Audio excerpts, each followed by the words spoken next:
del Amazonas a orillas de su río, muy lejos del ruido de las grandes ciudades donde vivimos. Allí 12 años atrás nació Oliva, la niña bruja. Así la llamaban los miembros de la tribu, los Mesía. Su abuela, una gran hechicera de la tribu, le había transmitido su amor por la madre tierra y la importancia de mantener un equilibrio entre el hombre, los animales y las plantas. Eran precisamente las plantas lo que más curiosidad despertaba en Oliva. Su abuela le enseñaba todo acerca de ellas, cómo hablar con ellas y cómo obtener sus secretos más preciados. Entre ellos, usarlas para ciertos cuidados en algunas enfermedades. Oliva reconocía incansable los rincones de la selva en busca de las plantas que su abuela le había enseñado, para preparar remedios contra las enfermedades. Descubriendo los secretos de las plantas, una de sus favoritas era el guaraná. Su abuela le había mostrado que machacando sus semillas hasta que se hiciese un polvo oscuro y mezclándolo con agua, se obtenía una bebida muy rica y refrescante que le daba mucha energía. Había visto cómo su abuela curaba a un cazador de la tribu a quien le había mordido una serpiente, utilizando las hojas de una planta llamada guauco, o hierba de serpiente. Oliva escuchaba atentamente a su abuela, quien le decía lo importante que era cuidar la selva. En la selva había plantas que podían curar muchas enfermedades. Lo difícil era encontrarlas. Su abuela y sus antepasados habían sabido buscar y distinguir qué plantas ayudaban y qué plantas eran peligrosas, pero aún quedaban muchas otras de las que no se sabía nada. La selva tenía grandes secretos por descubrir. Una mañana Oliva se levantó al amanecer con su abuela. La gran hechicera quería enseñarle algo. Caminaron hasta llegar al gran río. Este río era su medio de comunicación con el mundo exterior. Abuela, ¿qué hacemos aquí? Oliva, hoy quiero que conozcas a dos extranjeras que conocí hace ya tiempo y que de vez en cuando vienen por acá, viajan desde muy lejos, son llamadas enfermeras. ¿Enfermeras? ¿Qué es eso, abuela? Preguntó con curiosidad Oliva. Las enfermeras son personas como tú y como yo que se preocupan por aprender nuevas técnicas de cuidado para los demás. Respondió la vieja hechicera. Cuando vinieron por primera vez a nuestro poblado me preguntaron por las plantas y qué se podía hacer con ellas para ayudar a las personas. Son simpáticas. Ja, ja, ja, son muy simpáticas. Al poco rato vieron a lo lejos una canoa donde venían dos mujeres que remaban acompañadas de su grupo de investigación. Cuando llegaron a la orilla, descendieron de la canoa y saludaron con mucha alegría a la gran hechicera. ¿Qué tal, vieja amiga? Veo que has traído compañía. Esta es mi nieta Oliva, un aprendiz de los secretos de la selva. Hola, Oliva. Yo soy Lisa Sullivan. Y yo soy Cristina Valdés. Dijo la segunda mujer acariciándose el hermoso cabello que lucía. Encantada de conocerte. La última vez que vinimos, tu abuela nos habló de ti y de tus ganas de aprender nuevas cosas. Hola, mi abuela me ha dicho que son enfermeras y que están interesadas en encontrar plantas que puedan ayudarles a mejorar la salud de los demás. ¿Por qué? Buena pregunta.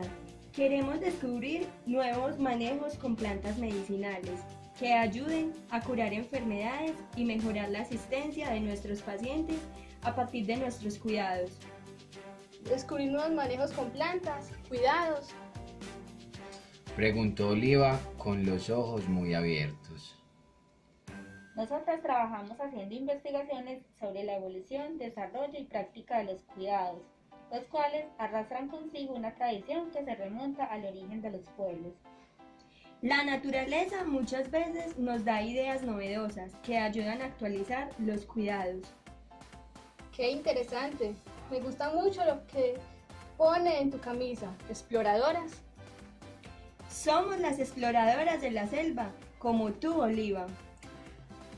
Rieron todos, ja ja ja ja, ja.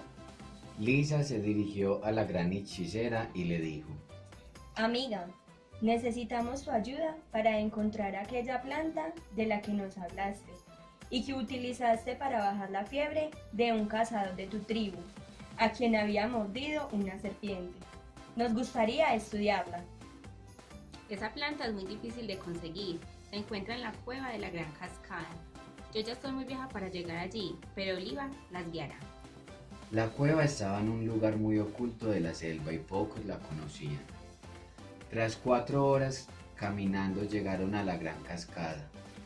Oliva indicó a Lisa y a Cristina una senda casi escondida que bordeaba la majestuosa cascada y que conducía a la cueva. Esta es la planta de la que mi abuela les ha hablado. Las enfermeras recogieron varias hojas de esta planta y las guardaron cuidadosamente en su mochila. De vuelta al poblado, Lisa y Cristina se despidieron de la gran hechicera y de Oliva. Gracias por tu ayuda, Oliva. Sin ti no lo hubiésemos conseguido. Le dijeron las 2 enfermeras. Tenemos que ponernos rápidamente a estudiar esta planta para ver si podemos encontrar una sustancia que ayude a curar enfermedades. Si alguna vez necesitas nuestra ayuda, utiliza este aparato y pulsa este botón para poder hablar con nosotros. A este aparato le llamamos esperanza.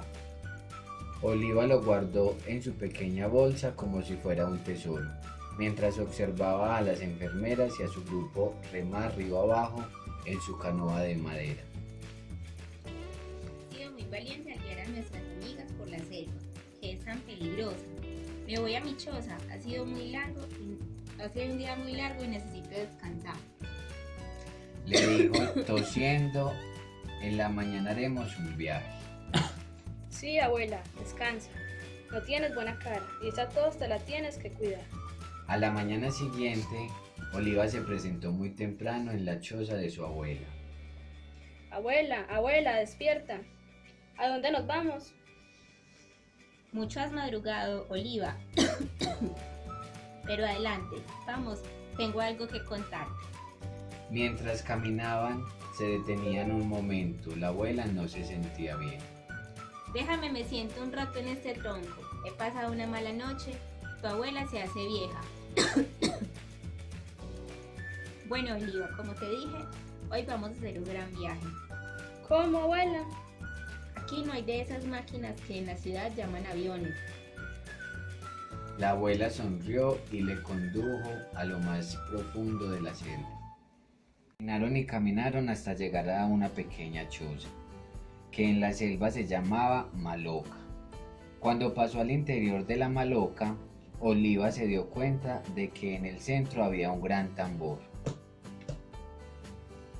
Ese tambor era de forma de una tortuga. Se sentaron en el suelo y la abuela le dijo a Oliva: Cierra los ojos. y comenzó a tocar el tambor.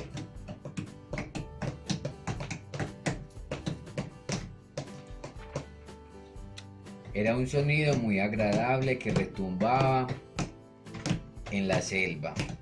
Oliva estaba muy a gusto y poco a poco se fue quedando dormida. Oliva, Oliva, Oliva. Oía su nombre en un sueño, pero no lograba saber de dónde procedía. De pronto se encontró volando por encima de la selva de la mano de la abuela, encima de una nube. Tranquila, mi pequeña, estás soñando, pero es un sueño muy especial. Vamos a hacer un viaje, pero un viaje en el tiempo, para que veas cómo mujeres entregadas, valientes y curiosas, esas que ahora llaman enfermeras, a lo largo de la historia han realizado prácticas que han contribuido con el desarrollo y la evolución de la enfermería y la han convertido en una profesión. De pronto la nube sobre la que flotaban comenzó a ir rápido, muy rápido, hasta que se detuvo bruscamente. Estaban sobre una gran ciudad. De pronto la nube sobre la que flotaban comenzó a ir rápido, muy rápido, hasta que se detuvo bruscamente y estaban sobre una gran ciudad. Se cree que el origen de los cuidados surge en la época primitiva. Esta iba ligada a la conservación de grupo, asegurando la supervivencia y la especie humana. Entonces, ¿quién se ocupaba de la práctica de los cuidados? Espera un momento, mi niña. La maternidad, la crianza de los niños, la conservación del fuego y la preparación del alimento eran funciones que iban adquiriendo las mujeres. Y todo hace pensar que se ocupaba de los enfermos y de los heridos, por medio de cuidados intuitivos o basados en la observación de sus propios animales. Estos conocimientos que se iban obteniendo pasaban de generación en generación. La abuela continuaba hablando y Oliva la escuchaba atentamente. Por otro lado, se experimenta una época donde el sedentarismo y el establecimiento en un solo lugar origina una serie de enfermedades infectocontagiosas, producto del hacinamiento y de la mala higiene. Estas enfermedades son consideradas resultado de la permanencia de espíritus que habitaban en la naturaleza. Esta se les conoce como una fase mágico-religiosa. Oliva abre enormemente los ojos y se encuentra maravillada con la historia que le cuenta su abuela. ¿Quién continúa hablando? Los cuidados realizados por las mujeres en torno al cuerpo y a la alimentación representaban un conjunto de símbolos y prácticas de rituales impuestos por la naturaleza. Esto poco a poco va originando cultos, ceremonias y fiestas que generaban vínculos entre el hombre y el universo. Estos ritos del mundo rural antiguo son la manifestación de una religión politeísta. La mujer simboliza un vehículo de creencias y ritos paganos por su fecundidad y su aprendizaje en el manejo de hierbas y comida. Rápidamente se desplazan hacia un nuevo lugar. En este lugar quiero mostrarte esa iglesia. La que ves ahí es una iglesia cristiana. Ellos no están de acuerdo con esta práctica, la que ya te había contado. Consideraban todo lo que aquellas mujeres practicaban como idolatría y las consideraban como representantes de Satán. Por ese motivo podían ser denunciadas ante la sociedad. Mira, Oliva, Dijo su abuela. en este momento la iglesia cristiana es considerada una religión de Estado y se convierte en una sociedad patriarcal, estructurada solo por hombres. La mujer como símbolo sexual es despreciada por representar la impureza, fornicación y ser la reencarnación del diablo. Los sacerdotes, obispos, clérigos de la época son los poseedores del pensamiento ilustrado. Estos retoman ideas y posturas como padres de la iglesia, las cuales serán unas bases de líneas de conducta para hacer regir el matrimonio. A su vez dictarán los principios educativos y surgirán nuevos modelos de conducta, de crianza y de cuidados. Nuevamente la nube cogió gran velocidad cruzando el mar, hasta que se detuvo en una gran ciudad. Roma en el siglo V y XIII. Observan las personas que están ahí, se encuentran influenciadas por la iglesia agustiniana. Aquí nace una nueva concepción de los cuidados, en donde se deniega la interrelación cuerpo-espíritu, dándole importancia al espíritu y dejando de lado al cuerpo, ya que ellos consideran que el cuerpo debe sufrir y padecer dolor para poder salvarse. Aquí la iglesia se apropia del poder y decide qué es bueno, qué es malo, para el alma y para el cuerpo. También decide cuáles son los conocimientos que se deben emplear para cuidar el cuerpo. Limita hábitos de higiene. Aparecen nuevas fuentes del saber espiritual y se desarrolla un nuevo conocimiento médico controlado. Esta práctica durante mucho tiempo es exclusiva para los hombres de iglesia. Los médicos sometidos al celibato hasta 1452 no tenían derecho a ejercer sin la ayuda del consejo de un sacerdote y de cuidar enfermos que rechazaran la confesión. Este movimiento de profesionalización de cuidados, inspirados por la Iglesia, relega que el saber adquirido por las curanderas es un acto de brujería, ya que la mujer en ningún momento realiza estudios médicos y por ello debe morir. La entrada de las escuelas de medicina está prohibida para las mujeres, incluyendo las mireses, quienes son las mujeres de la alta sociedad en la Edad Media. Ellas ejercían oficialmente una medicina reconocida hasta el siglo XIV y finalizando el siglo XIX. Anna Hamilton terminó sus estudios en la Facultad de Medicina de Montpellier en 1900. Fue considerada como la mujer médica. Para lograr desaparecer el poder y la influencia de los adivinos, brujos, hechiceros y curanderas, aparecen nuevas ideas y un conflicto religioso y político, en el cual son tachadas de marginarias y busca condenar a las mujeres. Ellas son el blanco de los ataques, de la represión de la Iglesia, todo por el conocimiento adquirido y por los cuidados corporales usados por las plantas. Además, todo aquello adquirido a partir del conocimiento empírico, la maternidad, el nacimiento, en la teología de la Edad Media proclama la nobleza del espíritu y la bajeza del cuerpo. Oliva. Eran tantos los prejuicios de esa época que la misma mujer se unió a esos prejuicios y terminó por compartir esa idea. Ella misma se consideró inmunda y con ello ya tomó actitudes de temor y se escondía para parir, se ruborizaba al amar y al brindar amor a su familia se ocultaba. Oliva estaba entusiasmada y su abuela continuaba con la historia. Las mujeres expertas en medicina y las que se encargaban de cuidar a la gente tenían a su disposición miles de remedios utilizados durante años a base de hierbas de propiedades curativas que todavía se encuentran en medicamentos modernos. Durante muchos años, el médico del pueblo fue la bruja, y a medida de que ellas adquirían más experiencia, más independientes, se mostraban de la Iglesia y de Dios.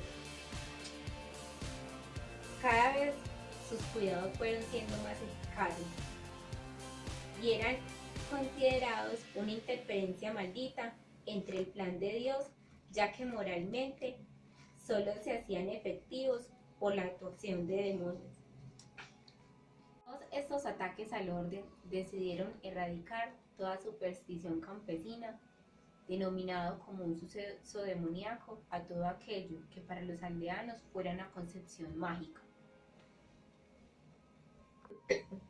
A finales del siglo XIV y principios del siglo XVIII, en Europa occidental se dispusieron instrumentos y se dieron indicaciones propias para la caza de brujas. Eran indicadas como brujas y calificadas de pecado mortal, incluso toda aquella práctica que estuviera acompañada de declaraciones de salmos o invocaciones a Dios, toda aquella conducta que no tuviera aprobación de la Iglesia. Medicina oficial, hombres y mujeres. 80% de las mujeres fueron las afectadas, por todas estas razones ya mencionadas. Entre ellas encontramos que la mayoría eran mujeres ya entradas en edad, aproximadamente entre los 50 años, y muchas viudas, ya que eran consideradas competencia para los sacerdotes. Todos estos actos no desaparecieron del todo, encontraron la manera de comunicarse de manera oculta y subterránea. De hecho, estas prácticas, a pesar de los avances, siguen siendo muy útiles en el medio rural, como la atención de partos, ciertos cuidados en el recién nacido, la farmacopea vegetal. Abuela, está muy interesante esta historia. Sigue contándome. Quiero saber más. Te contaré más. Pues imagínate que desde el Antiguo Testamento ya se hablaba de creación. Se decía que Yahvé era el sanador, el que tenía poder de conceder la vida o de quitarla, de darle al hombre la salud o la enfermedad. Las personas también creían que la oración era el principal medio para sanarse. Este pensamiento fue lo que puso en marcha los nuevos procedimientos naturales para el alivio de enfermedades, aquellos de los que ya se había hablado. Es decir, que también creían que Dios era el que curaba todo. El valor social que otorgaba el cristianismo a las labores del cuidado no tenían objetivos en torno a los saberes, sino solamente objetivos espirituales. De este modo, la caridad se consideraba instrumento de salvación para la vida eterna. La abuela cada vez quería dar a conocer toda la historia y continuaba. Escucha, Oliva, lo que te voy a decir. Los cuidados de enfermería se institucionalizaban basándose en el concepto de ayuda, que podíamos denominar vocacional cristianismo caritativo, en el que las necesidades humanas espirituales se anteponen a las necesidades físicas, psíquicas y sociales. La mujer como enfermera consagrada desempeña tareas de auxilio a pobres, enfermos y desvalidos, toda la mayor igualdad, reconocimiento social que proporcionaba el cristianismo. Entonces, ¿cómo se institucionalizó los cuidados de enfermería en el cristianismo? Los cuidados en la zona occidental de Europa fueron refugiados en los monasterios rurales, en las casas de caridad, pequeñísimas hosterías. Además, en el Imperio Bizantino se construyeron hospitales con el fin de institucionalizarse esta hermosa labor. Abuela, ¿los que hacían esta labor recibían algún sueldo? La abuela le contestó. Oliva, el salario anual del médico en el monasterio de Lis, en Constantinopla, era de 16 monedas de oro, al farmacéutico de 12 monedas, mientras que la enfermera recibía 14 y el resto de las enfermeras 10 monedas de oro. Aquellas personas que se dedicaron al cuidado tuvieron la obligación de aceptar votos religiosos de castidad, pobreza y obediencia. Y para participar en las comunidades religiosas dedicadas al cuidado de los enfermos, tenían que cumplir con algún requisito. Los que querían pertenecer a estas comunidades debían ser libres y sanos. Las novicias no podían ser demasiado jóvenes ni demasiado bellas. La edad no podía ser inferior a los 20 años, ni mayor a los 50, en el caso de las mujeres a los 60, en el caso de los varones. Además te cuento otra cosa, los cuidados terapéuticos se practicaban de acuerdo a los cuidados de la época. Consistían en baños, sangrías, dietas proporcionadas por los enfermos, eran ricas en contenidos grasos, observándose un déficit proteico y vitamínico. Pero también tenían una dieta extraordinaria, era de reserva para los días festivos más importantes y consistía fundamentalmente en cabrito y barquito. Oliva volvió a preguntar. Quiero saber quién atendía los partos. Como te dije anteriormente, las comadronas era quien los atendía y además se ocupaban de problemas ginecológicos.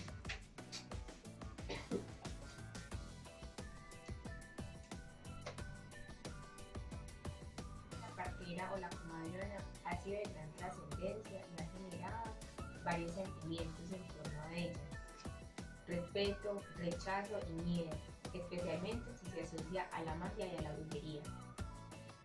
Las comadronas, al poseer conocimientos sobre hierbas y brebajes, los empleaban para aliviar el dolor en el parto, poner remedios a enfermedades propias de la mujer o aconsejar sobre medidas abortivas o anticonceptivas. Saber hizo brotar un miedo irracional y alertó del peligro que podía suponer regentar esta parcela de poder en el hombre que estaban al margen. A partir de la Edad Media, el dolor de parto se consideró un justo castigo divino y toda tentativa para remediarlo fue considerada un gran pecado y algunas comadronas fueron llevadas a la hoguera para aplicar tratamientos para mitigar el dolor de las parturientas. En la época, en una sociedad regida por varones, hizo firme la creencia de que la mujer, causante del pecado original, no solo inducía al pecado de lujuria, muy castigado por la Iglesia, sino que algunas de ellas, las comadronas y curanderas, recibían estos saberes del maligno. Gran influencia tuvo durante el periodo de caza de brujas en los siglos XIV y XVII, el Maleficario de los inquisidores Kramer y Sprenger, que definía a la mujer como el ser más apto para pactar con el diablo y realizar maleficios y conjuros, y consideraba a la comadrona un peligro para la Iglesia católica. En la documentación navarra encontramos un proceso de brujería en una partera de la localidad navarra de Domeño, fechado en 1530. En él se reconoce la acusación a Epifanía de Domeño de causar la muerte a una mujer a la que atendió en el parto. Los vecinos del pueblo aseguraban que había untado un ponzoña al cuerpo de la embarazada y esto le produjo la muerte. En contraste con esta actitud de rechazo, cabe mencionar las excepciones tributarias, Y en ese tiempo habían enfermedades contagiosas.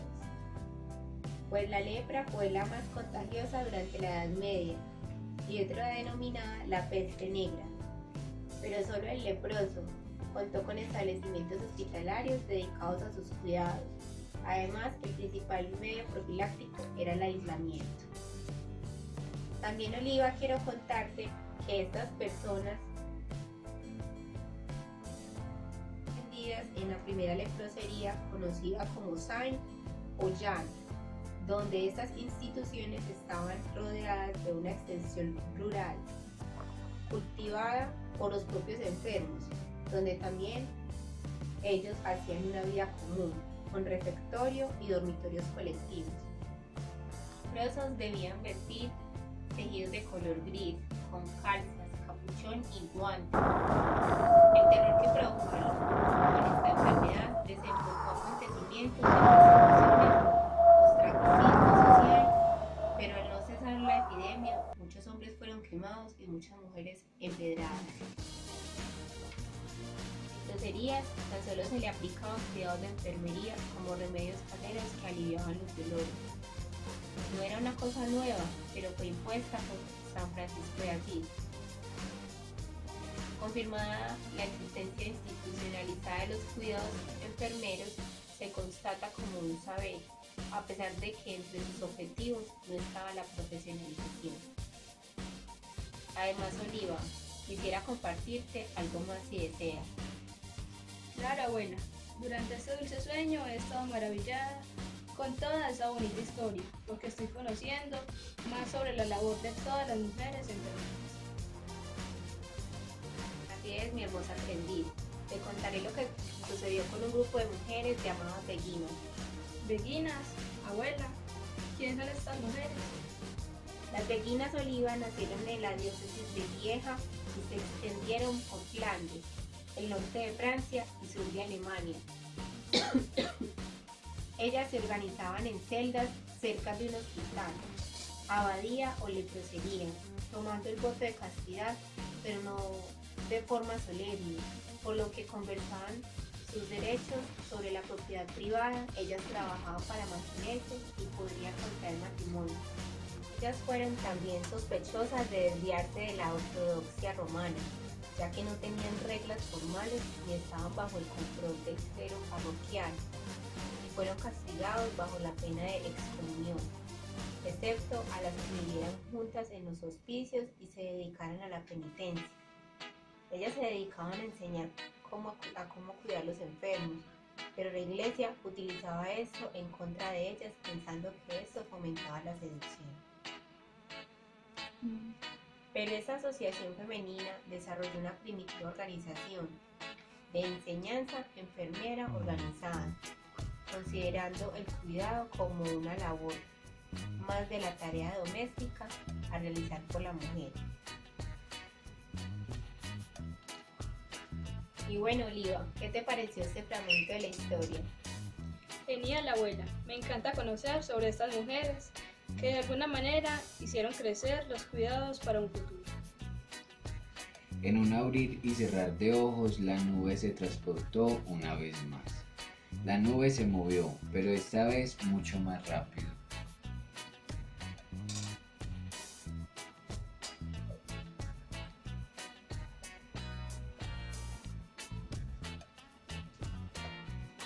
Oliva estaba encantada con todo lo aprendido.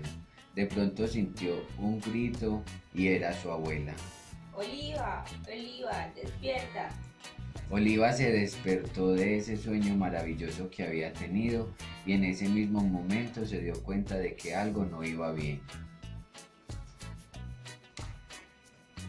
Su abuela tirada en el suelo al lado del gran tambor, caliente, temblorosa, y se dio cuenta de que no estaba bien y le costaba respirar.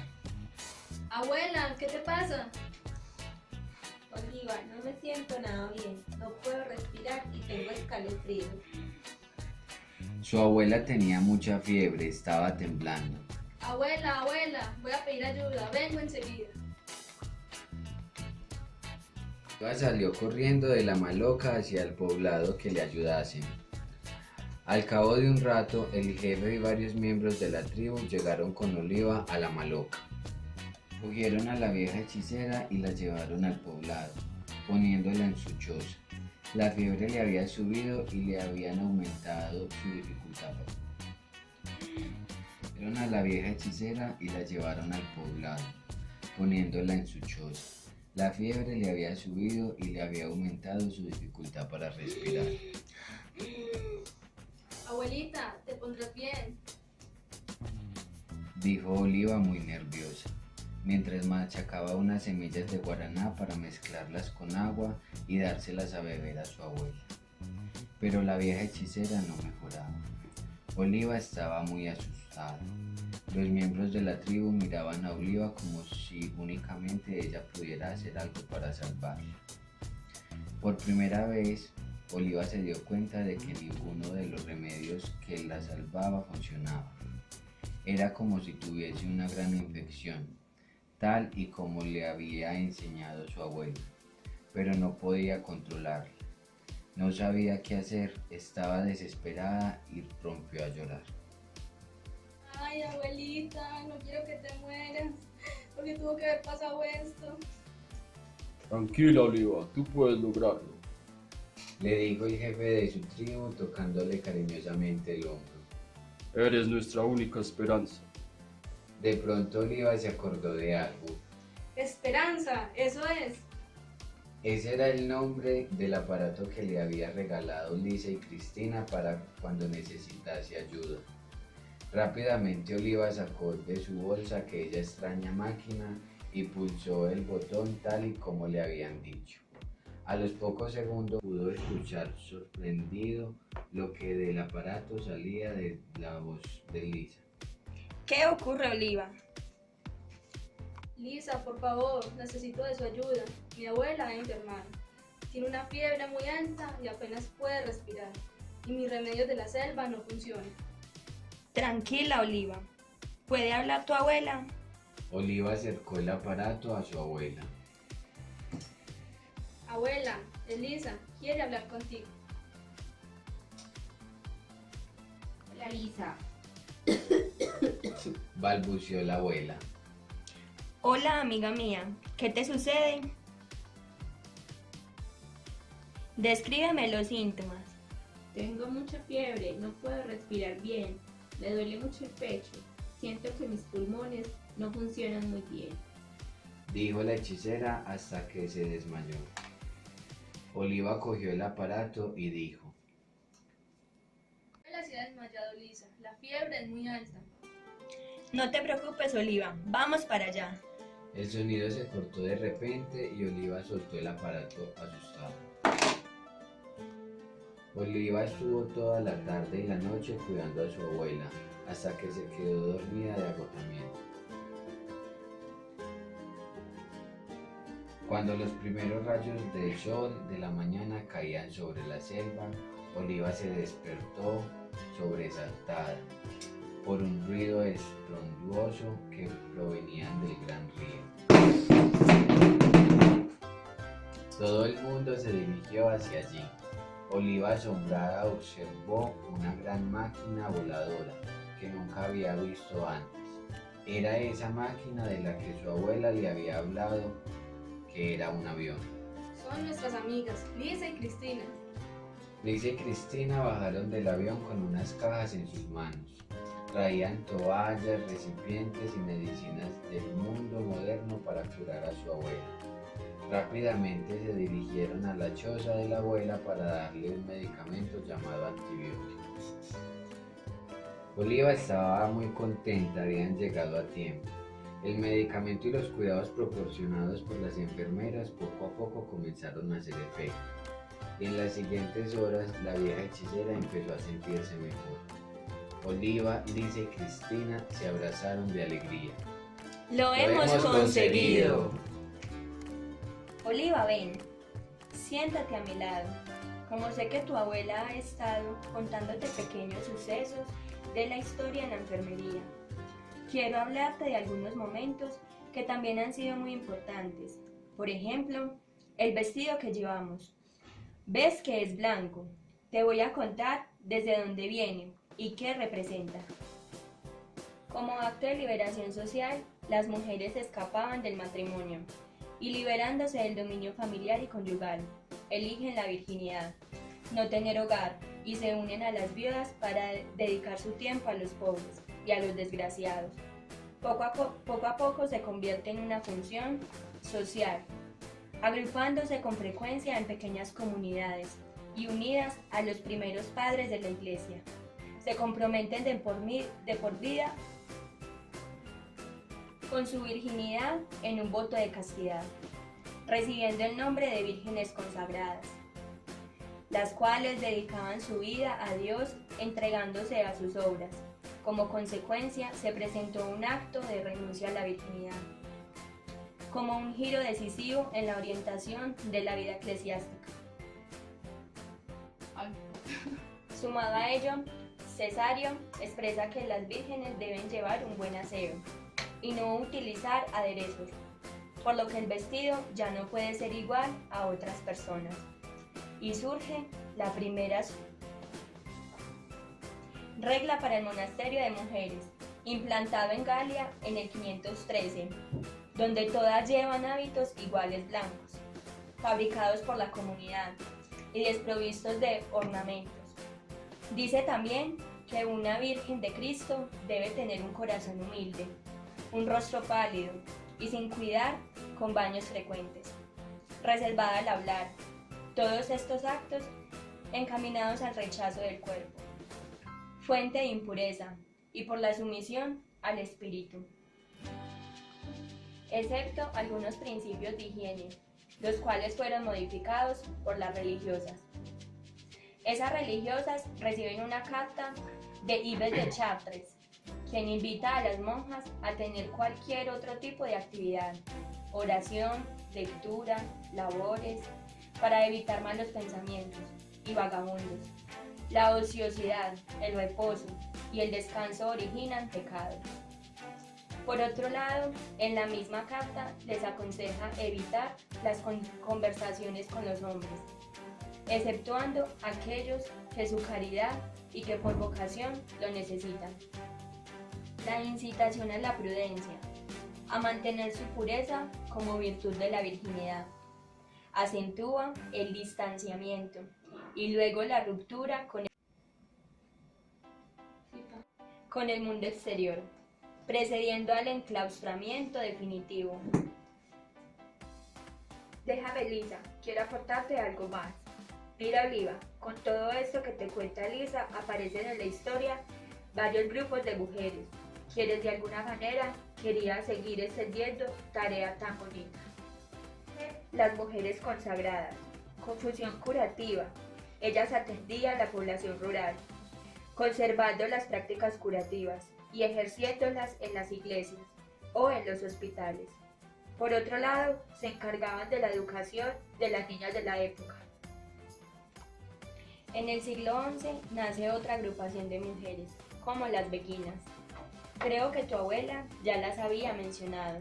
Ellas, por medio de la formación de pequeñas comunidades, ofrecen sus servicios a los humildes y a los pobres. Como ya hemos comentado, parte de su labor consistía en la atención a la comunidad. Muchas de ellas desempeñaban funciones como enfermeras, tanto en los hospitales como en los domicilios de las personas. Esta labor de atención se focalizaba sobre las más pobres y desfavorecidos de la sociedad de la época. Se organizaban en celdas y beguinatos cerca de los hospitales, abadías o leproserías y trabajaban para mantenerse. Leían, escribían y enseñaban a otras mujeres a leer y a escribir. Este sistema organizativo y la enseñanza de los cuidados enfermeros ha sido clave en el desarrollo de la profesión enfermera. Tenían conocimientos de las plantas y de sus propiedades curativas, así como de los minerales que usaban en sus cuidados. Hacían servicios a la comunidad como parteras, ayudando en los alumbramientos. Posiblemente realizaron los primeros cuidados paliativos. Cuidaban de los moribundos, los velaban y amortajaban, es decir, los vestían. Participaban en los funerales y acompañaban el cuerpo del difunto al cementerio. Fueron las primeras en conseguir que les permitieran dar sepultura a los cuerpos de los colgados en las horcas. Fueron de las primeras en administrar cuidados a presos y personas con enfermedades mentales. Cada época ha marcado una tendencia en estos cuidados. Recordemos que hasta el siglo XIX y principios del XX, ambos grupos de personas, presos y personas con patología mental, compartían espacios y en muchos casos este segundo grupo recibía el trato de apestados, desviados, enajenados e incluso poseídos. Otro grupo de mujeres son las diaconisas. Viene del griego diáconos, que significa servicio. Estas cuidadoras se encuentran en el periodo de transición de la Edad Antigua a la Media. Profundas revoluciones ocurren en el mundo y nada es blanco o negro. La incertidumbre es el patrón de medida de la vida humana. El nombre de diaconisas era dado a ciertas mujeres devotas consagradas al servicio de la iglesia y que brindaban los servicios que no podían prestarles los diáconos por pudor, decencia. En tiempo de las persecuciones cristianas, cuando no se podía enviar un diácono a las mujeres para exhortarlas y fortificarlas, se les enviaba una diaconisa. La incorporación de la mujer de buena cuna y sin marido a las prácticas de cuidado, curación, estuvo relacionada con la posición social de la mujer romana y la doctrina cristiana de amor y ayuda al prójimo. El cristianismo amplió el campo de trabajo de la mujer en las tareas domésticas del hogar y de enseñanza cristiana y permitió el acceso de mujeres a asumir con liderazgo las tareas caritativas. Tenían múltiples funciones, como colaborar en el sacramento del bautismo, cuidar y visitar a los enfermos, llevarles comida, dinero, vestido, atención física y espiritual, entre otras. En la escuela de las diaconisas se admitían jóvenes obreras, con 18 años como edad mínima, con cartas de recomendación de pastores y médicos, certificado de estado de salud e integridad moral. No se requería hacer votos religiosos, solamente la promesa de trabajar por Cristo. Residían en la llamada casa madre, no recibían salario, cumplían tareas en hospitales distritos y podían brindar atención a enfermos privados, recibiendo en este caso remuneración por el trabajo particular. Dicha remuneración estaba destinada a contribuir al sustento de la institución. Usaban uniforme de algodón azul, delantal blanco con peto y un cuello del vestido vuelto cofia de muselina blanca, con un vuelo fruncido alrededor de la cara, que se ataba al cuello con un gran lazo blanco. Cuando no estaban en servicio, cubrían la cabeza con un manto negro y cofia del mismo color. Tenían un programa de educación general, combinado con enfermería y trabajo doméstico. Las clases eran dictadas por un médico. Cumplían una rotación por servicios clínicos en el hospital, en salas de hombres, mujeres, niños, salas de infecciosos, convalecientes y cuidados a diaconisas enfermas y cuidados domiciliarios. La enseñanza teórico-práctica incluía además aspectos de ética, doctrina religiosa y farmacología, exigiéndose realizar una prueba estatal y aprobar los exámenes, tras lo que se recibía título de farmacéutica. El programa tenía una duración de 3 años y debían cumplir un periodo de prueba que duraba de 3 meses a 1 año. Las estudiantes estaban divididas por grupos 1, 2 y 3, que era considerado el de enfermera jefe. Se debía obediencia incondicional al médico, que era el responsable de lo que ocurriera. Todo el sistema se basaba en una fuerte disciplina profesional. Se levantaban a las 5 de la mañana, trabajaban y estudiaban hasta las 9 de la noche. En la casa debían lavar la ropa, realizar la limpieza, encargarse de la cocina, el jardín y la huerta, rotándose para cumplir con estas tareas de su residencia. Las agustinianas del Hospital de París, fundadas en el siglo XIII, fueron el modelo de las congregaciones hospitalarias. Sus reglas, completamente inspiradas en la doctrina agustiniana, influirán en la concepción de la práctica curativa. Hospitalaria de Lyon, en 1504, eran unas asociaciones civiles y religiosas. En 1610, Francisco de Sales intenta fundar una congregación religiosa fuera de los muros. Producto de ello, se conforma el grupo de las Salesas, consideradas las enfermeras visitadoras, pero años después fueron llevadas tras las rejas. En 1633, Vicente de Paúl decidió que sus hijas no serían religiosas.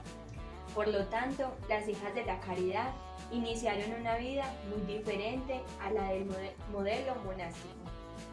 Son libres para desplazarse y realizar actividades docentes, sanadoras y animadoras culturales.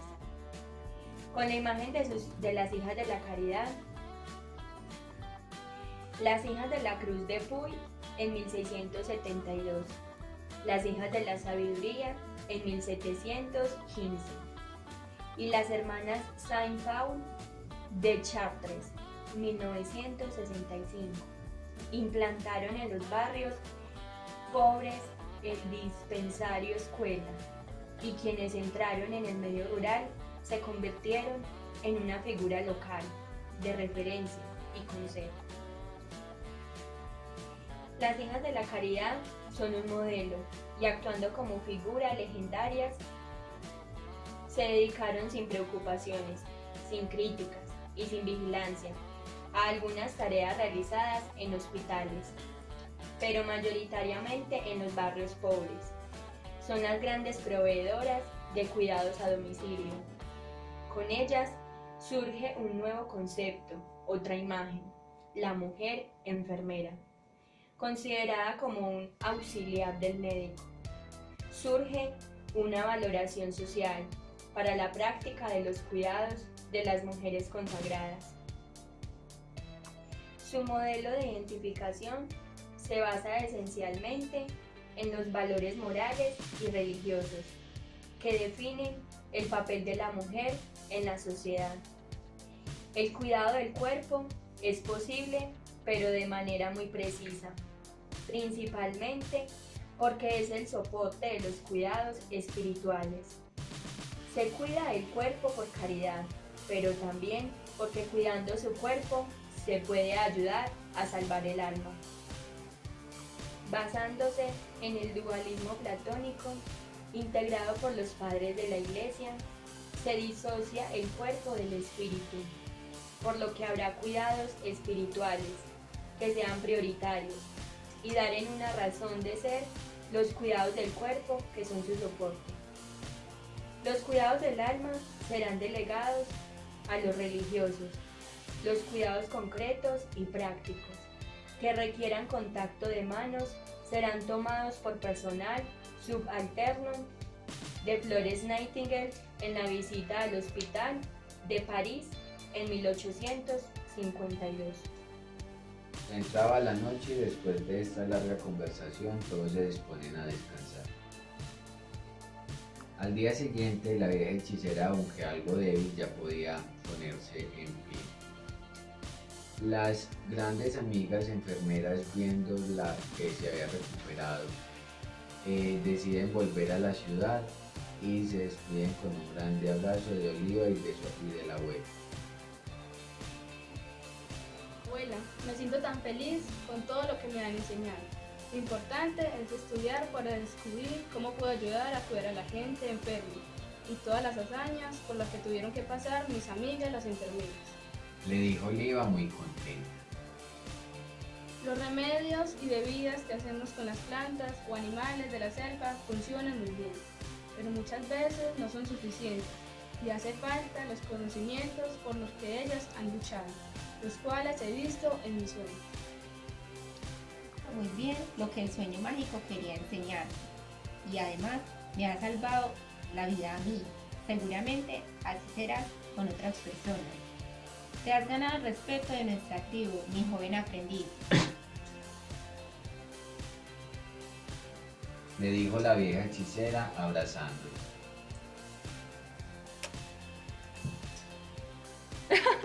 Oliva sale feliz de la choza con todo lo aprendido que les enseñó las enfermeras y su abuela. Ella se dirige a la tribu para contarle la historia a sus compañeros. Hola amiguitos, les quiero contar un maravilloso sueño que tuve en compañía de mi abuela. Anteriormente, los cuidados instaurados alrededor de la fecundidad que trataban de perpetuar la fertilidad alrededor de los seres humanos y de las fuentes de comida contribuyeron en hacer parecer a la mujer como un vehículo de creencias y ritos paganos. Además, no se extraña que la Iglesia denunciara a la mujer por perpetuar la idolatría e hicieran de ella un agente de Satán.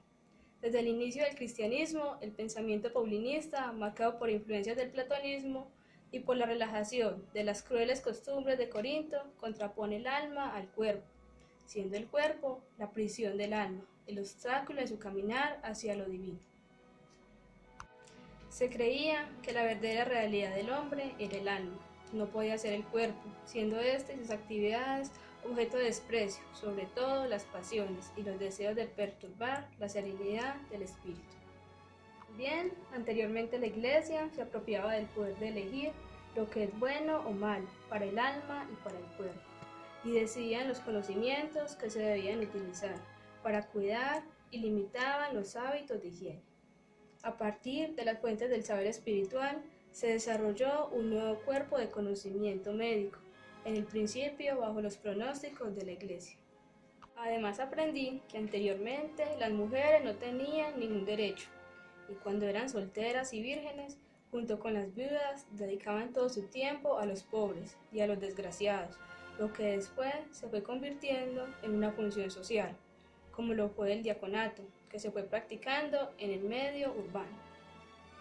De esta forma se comprometieron con el voto de castidad y se convirtieron en vírgenes para dedicar toda su vida a Dios, que las mujeres que se mantenían bajo la virtud de la virginidad decidieron alejarse del mundo exterior, Las grandes cruzadas dieron vida a las grandes órdenes hospitalarias militares.